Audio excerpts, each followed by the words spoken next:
Author and international trainer, Nicholas Hill. You can't always get to the bottom of the why question. Sometimes you don't know why Steve or John didn't initiate steps 1, 2 and 3 in phase 1. All you know is they didn't.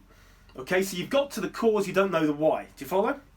Yeah. But you still have to ask yourself, okay, what resources did Steve and John, if those were the instigators of the problem, have available at the time? And did they have enough resources to initiate steps 1, 2 and 3? If they didn't have enough resources to initiate those steps, then you can ask why. And it would be a case of you asking yourself why as leader, not asking why they didn't do it, because they may have left the company already, or they may not even know why.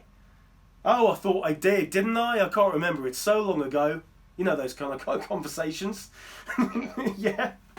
There has to be shared responsibility, shared accountability when delegating. You get that? I'm sure you do.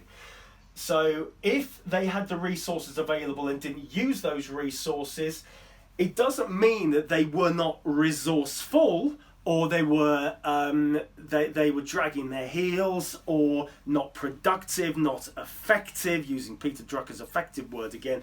It could just simply mean you didn't communicate to them that they needed to use that particular resource that was available to them. What are the resources that we have now to alleviate these symptoms? But what were the resources that were available at the time that this first domino fell?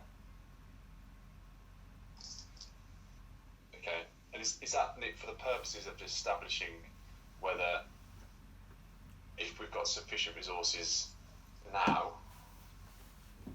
compared to what were available at the point of the problem happening, to determine whether there's a resource allocation, whether there's sufficient going forward to prevent that same symptom reoccurring? Yeah. It's all part of your remedial action.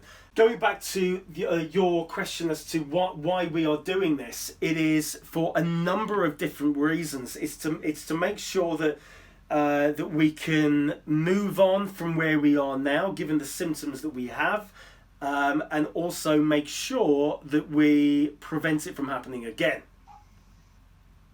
And by looking at this R around the cause, who is at fault here? Who can take the blame?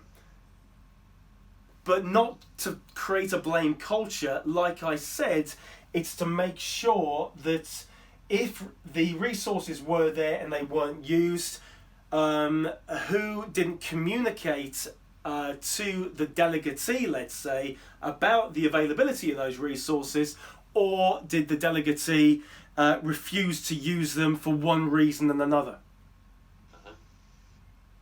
So what we're doing here, we're not just saying we've got a problem, let's run with it. We're exploring it from every perceivable angle. Enroll on this masterclass now to influence your output, growth, change and culture. Enroll now at nicholashill.com or call 0345 678 9900.